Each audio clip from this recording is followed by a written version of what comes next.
Good evening, my friends. So we're live, and I'm here with my friend Bayla Abdurrahmanov. Bayla is a coaching colleague of mine, and we thought we would get together and have a chat, and I can introduce you to her work. So, Bayla, tell me, how did you come to coaching?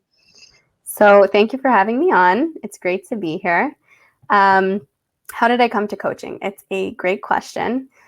I feel like my entire life, I sort of unofficially been a life coach.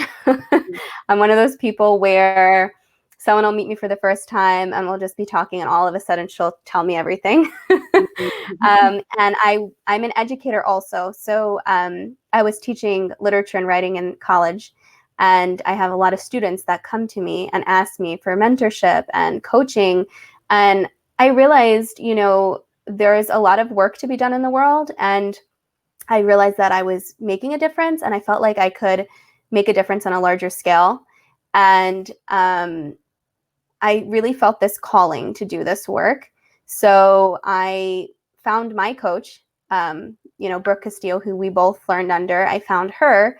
And from there, I joined her program. I joined her certification, and I decided that I wanted to reach and connect with women on a larger scale. Great. Yeah. So, tell me about your clients. Tell me what sort of people come to you and what things you help them with.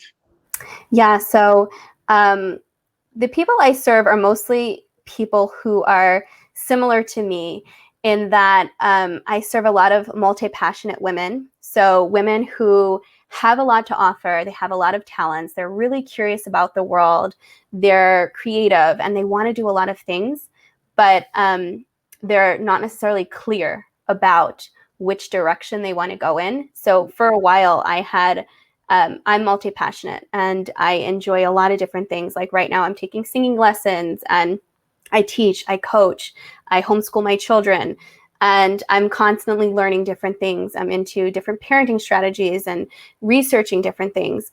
And at some point, it kind of felt like a burden. Like, where is my one thing that I'm supposed to do? Until I realized, well, wait a second. No, this is a gift, and there's a difference between what's my life's mission, what's my career, and what's my calling. And when I figured all that out, I realized I could help women like that too, who have a lot of interests and they're not really sure of the direction they want to go in. So a lot of women who are multi-passionate are drawn to me, and I work with them. I also work with women who are highly sensitive. I'm also a highly sensitive person.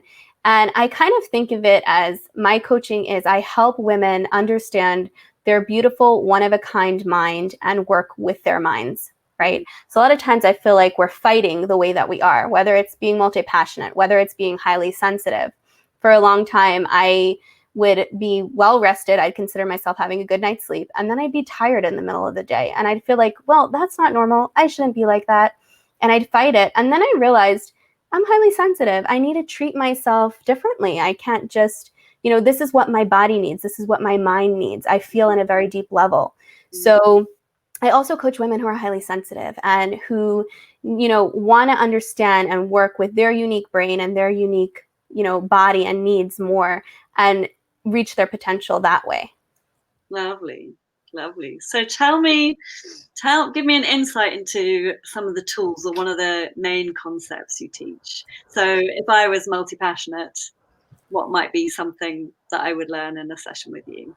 Okay, so if you're multi-passionate, we're going to talk about your life's mission. A lot of women who are multi-passionate are very impact-driven. We want to make an impact, and we want to sort of find our one true calling, but we don't know what that is. Yeah. So we're going to talk about what's the difference between your life's mission, your career, and your calling. And to sort of sum it up quickly, your career is the thing that you do that earns you money, that gives you financial stability. Your life's mission is in who you're being. So who do I want to be in everything that I do, not just in my career? So for example, for me, my being is focused very much on helping, on serving.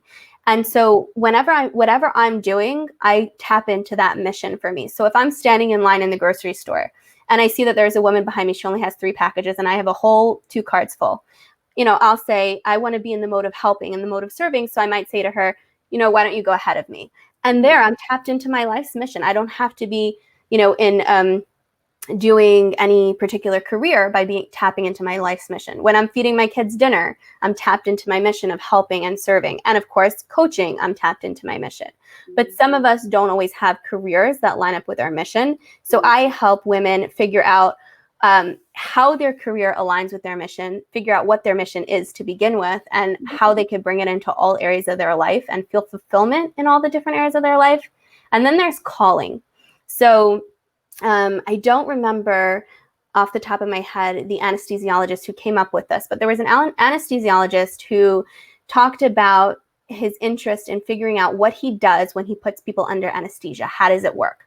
And he came up with the idea of this new idea of consciousness, where he said, what I do is I basically shut the receptors that are in people's brains, that he said that there is consciousness coming from the universe or God, however you want to talk about it, right? Coming from outside of ourselves. And what I do as an anesthesiologist is I shut those receptors. And so the person is no longer able to receive that consciousness.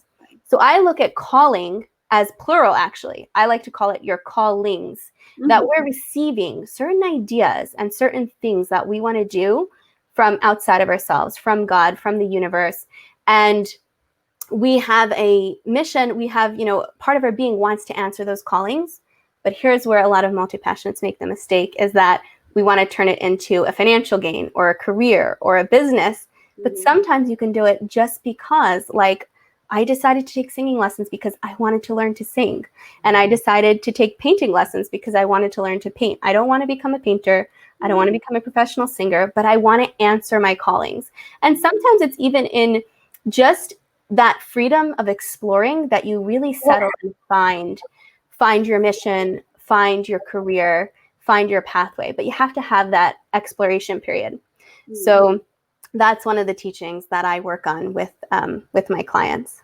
That's so interesting, because it's so counter to how we're brought up, isn't it? It's that we're when we grow up, we're told very much that we have to find something we're passionate about and go and make money doing it.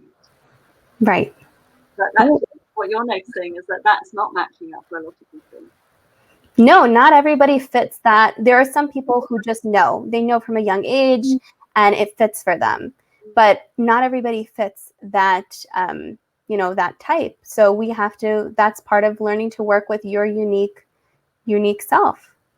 So I would imagine that a lot of your clients come away from sessions with you feeling a sense of relief that that it's okay to be the way they are. There's not something wrong with them. This is just a uniqueness that they have about them. There isn't like a cookie cutter mold that they can go into.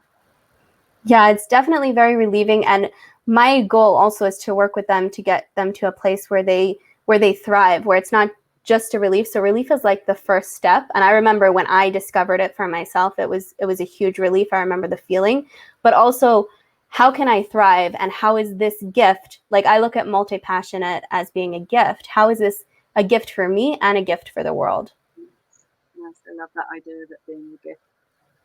So how can people reach you then? If Okay. are multi-passionate, because I know lots of very multi-passionate, highly sensitive women. I live in a city that is full of multi-passionate, highly sensitive women. So if someone would like to. Wonderful. Yeah, so to reach me, my website is www.coachbayla, that's BAYLA.com. And they can go to the Work With Me page and book a free mission audit, I call it. We sort of like discuss your mission, look at, your interests, your one-of-a-kind mind, and how we can work together. So, so they could book a free consult there, mission audit. And if you are, since I know you're in the UK, many of your friends are probably in the UK, I'm in on New York time, on Eastern time in America. So if none of the times work for you, go ahead and through my website, you can send me an email and reach out to me. You can also reach me on Instagram at Coach Bayla. Super. Thank you so much, Bayla, for your time. Thank you so much for having me. Cheers, and yeah, have a lovely rest of your evening. You too. Take care. You too. Bye-bye. Bye-bye.